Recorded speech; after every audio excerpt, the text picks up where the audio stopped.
Halo semua, selamat datang di channel Permanakun. Di video ini, gua akan membahas kelanjutan dari manga Hazure wa Kuno, Joutai Juskill, Desaikyo Ninata, Ore ga Subete, wa Jurin Tsurumade. Video ini merupakan cerita dari Tauka Mimoro yang ditransfer ke dunia lain sebagai pahlawan peringkat E.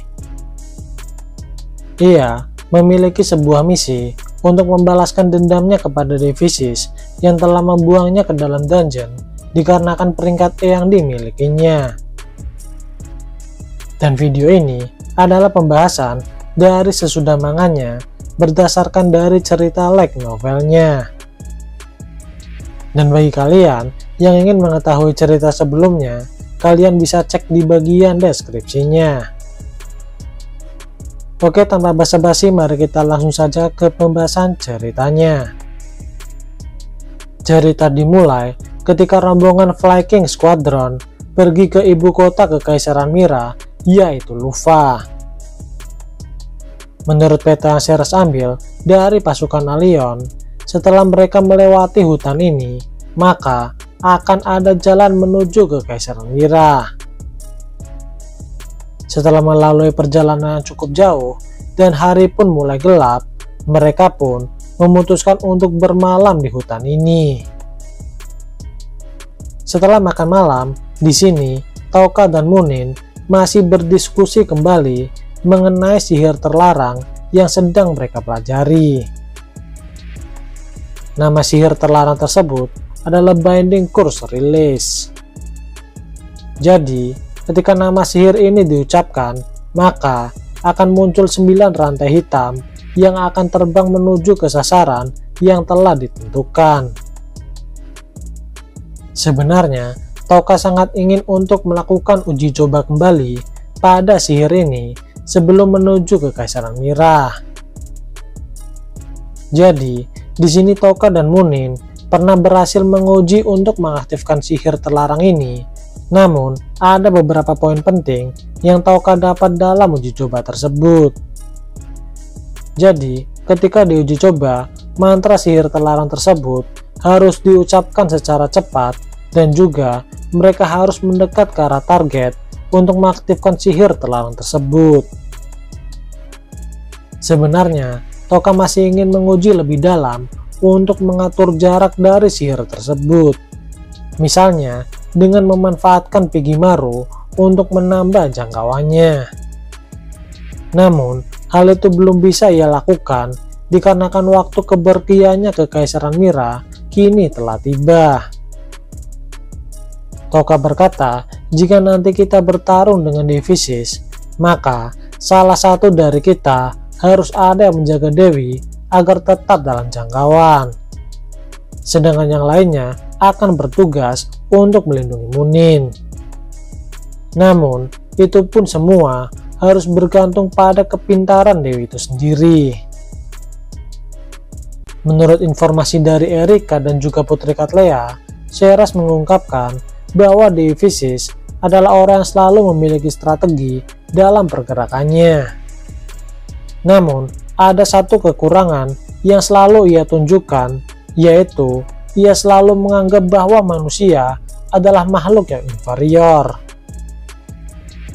Menurut Tauka, berarti Dewi Visis menganggap bahwa manusia tak akan pernah bisa untuk membunuhnya. Namun, bisa saja kesombongannya yang dimiliki oleh Dewi hanya untuk menutupi kekuatan tempurnya yang luar biasa. Meski begitu, Devisis tak akan pernah tenang di dunia ini selama masih ada Raja Iblis. Itu menandakan bahwa Raja Iblis adalah pembatas dunia ini agar Devisis tetap melakukan perannya. Setelah itu, beberapa hari pun berlalu. Akhirnya, rombongan Flyking Squadron pun kini telah sampai di ibu kota Kekaisaran Mira, yaitu Lufa. Oh iya, di sini hanya Tauka saja yang menggunakan penyamaran sebagai Belzega. Sedangkan Ceres dan Munin menggunakan wajah aslinya. Dan oleh sebab itu, perhatian semua orang pun tertuju pada kecantikan mereka berdua. Para prajurit Mira juga telah diberitahu bahwa Mira saat ini telah beraliansi dengan Viking Squadron. Dan oleh sebab itu, mereka semua menganggap bahwa surga telah membantu mereka dalam peperangan dengan Allion. Tak berselang lama, muncul seorang pria yang merupakan kepala ajudan dari Jenderal Lougheed yang bernama Hawk Landing datang menemui Viking Squadron. Di sini, Hawk telah menyiapkan sebuah kereta kuda untuk dinaiki Viking Squadron menuju ke Kastil Mira. Yang mengejutkan, rupanya di dalam kereta kuda tersebut ada Kaisar Sine yang menyambut kedatangan dari Viking Squadron. Setelah berbasa-basi, Belzega menanyakan kepada Kaisar tentang situasi perang saat ini antara Kerajaan Ulza dengan Kekaisaran Mira. Kaisar Sine berkata bahwa pasukannya telah berhasil merebut salah satu basis yang sangat penting bagi Kerajaan Ulza, yaitu Benteng Zoldo. Akan tetapi, berkat kedatangan bala bantuan dari Allion yang dipimpin oleh Baron Polari, membuat pasukan Mira sedikit terganggu pergerakannya. Namun untungnya, akibat kekalahan dari 13 Ordo Allion, maka hanya masalah waktu saja untuk pasukan Mira bisa mengalahkan mereka semua. Kemudian, Kaisar bertanya kepada Seras apakah ia telah siap sepenuhnya untuk melawan mantan sekutu ketika ia berada di pertempuran Kastil Putih. Bahkan, mungkin saja perang ini juga akan meluas dan melibatkan Kerajaan Bakuos serta Kerajaan Nea. Mendengar hal itu, Seras pun menjadi bimbang. Segera, Belzega menjawab bahwa ia berjanji akan menekan pasukan musuh di timur dengan menggunakan pasukan Mira dan juga negara ujung dunia. Di sini, Belzega berkata bahwa mungkin saja malah negara suci Nea bisa menjadi sekutu yang layak untuk melawan Allion. Mendengar hal itu, Kaisar Sine berkata, intinya ia sangat ingin menjadikan Nea sebagai sekutu mereka. Hal ini dikarenakan letak mereka yang sangat strategis di antara para negara aliansi suci. Namun, meski begitu, ia juga menyadari bahwa saat ini akan terlalu berbahaya bagi Nea untuk langsung menyatakan perang kepada Dewi. Dan oleh sebab itu, Kaisar meminta kepada Seras agar ia bisa meyakinkan Putri Cattleya agar bisa mempersiapkan diri dan bergabung menjadi sekutunya. Setelah itu, Belzega bertanya kepada Kaisar mengenai potensi dan ancaman dari negara lain. Menurut Kaisar, sebenarnya ia bisa menjanjikan wilayah Ulza sebagai rampasan perang kepada negara Bakuos jika mereka mau menjadi sekutunya. Namun, jika dilihat dari kekuatan tempur mereka yang telah kehilangan 5 Ksatria Naga dan saat ini mereka juga telah kehilangan pasukan naga hitam, maka mereka tak akan bisa menjadi sebuah ancaman. Kemudian, untuk negara Magnar, meskipun mereka telah kehilangan raja mereka, namun menurut informasi, mereka akan melakukan penobatan raja yang baru yang merupakan adik dari raja yang lama, yaitu Sigurd Sigmus. Sigurd adalah orang yang mempunyai hubungan dekat dengan Dewi, dan oleh sebab itu, tak akan ada peluang untuk menjadikan Magnar sebagai sekutu. Dan untuk Jonato, meskipun mereka membenci Dewi, namun tak akan ada peluang untuk menjadikan mereka sekutu kita.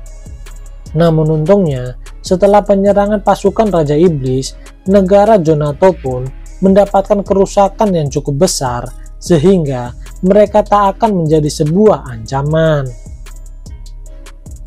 Sebenarnya, ada sedikit penyesalan dari Kaisar kepada 4 Saint Jonato dan juga Bane Wolf.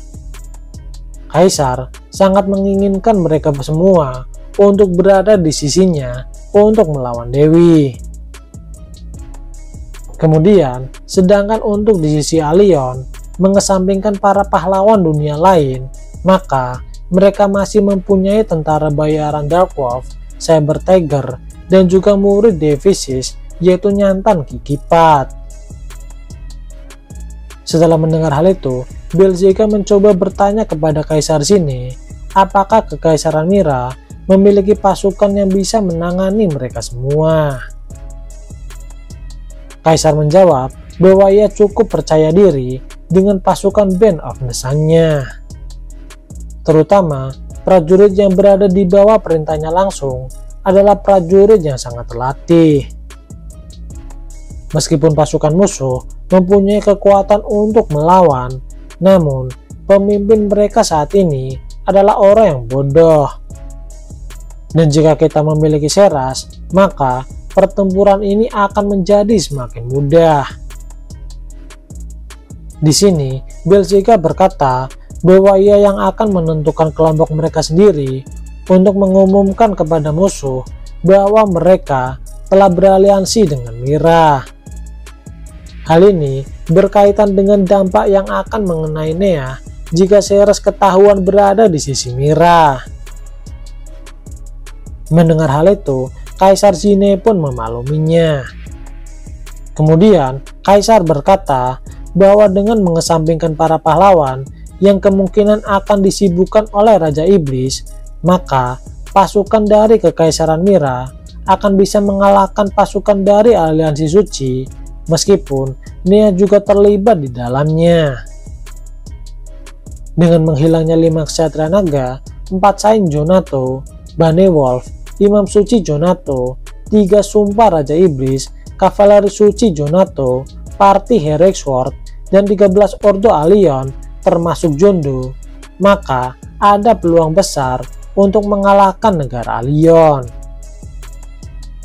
Kaisar juga berkata bahwa ia telah menjalin kontak dengan salah satu pahlawan peringkat es, yaitu Takao Hijiri. Sebenarnya, Kekaisaran Mira telah menyusupkan mata-mata ke negara Allion guna merekrut pahlawan dunia lain. Dan kebetulan, Hijiri memberikan respon positif mengenai hal tersebut. Dan katanya, ia juga akan memberitahu kepada pahlawan peringkat es lain, yaitu Ayaka Sogo. Namun, setelah penyerangan Raja Iblis ke Kastil Allion, belum ada kabar lagi yang diberikan oleh Hijiri. Meski begitu, Kaisar juga tak terlalu khawatir dikarenakan ia percaya dengan adanya sihir terlarang dan juga kemampuan milik Ikusaba Asagi, maka mereka bisa menghancurkan pertahanan mutlak milik Dewi dan mengalahkannya.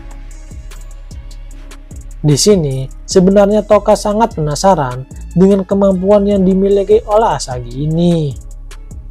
Namun, Kaisar dengan cerdik tak memberitahunya secara rinci. Kemudian, Belzega dan Kaisar mulai saling bertukar informasi mengenai kemampuan negara masing-masing. Tak berselang lama, akhirnya rombongan mereka pun telah sampai di Kastil Mira. Namun, dikarenakan ada suatu masalah, maka Kaisar pun mempersilahkan kepada Flanking Squadron untuk beristirahat terlebih dahulu. Ketika Seras dan Munin menikmati waktu istirahatnya, Toka pun memutuskan akan berjalan-jalan di sekitar Kastil Mira. Ketika Toka keluar dari kamarnya, ia menyadari bahwa beberapa orang mencoba untuk mengikutinya dengan menghilangkan hawa keberadaannya. Namun, meski begitu, Toka cukup memakluminya dikarenakan mereka tak memunculkan hawa permusuhan. Ketika Toka tiba di sebuah taman, tiba-tiba ia dikejutkan dengan keberadaan Asagi di sana yang segera menyapanya. Oke, sekian dulu video pembahasan light novel Hazure wa Kuno, Joutai Jouskyll, Desaikyo Ninata, ore ga su bete, gua jurin suruh made. Jangan lupa like dan subscribe apabila kalian menyukai video ini. Dan jangan lupa aktifkan lonceng notifikasinya agar kalian dapat notifikasi ketika channel ini update video terbaru. Oke, see you.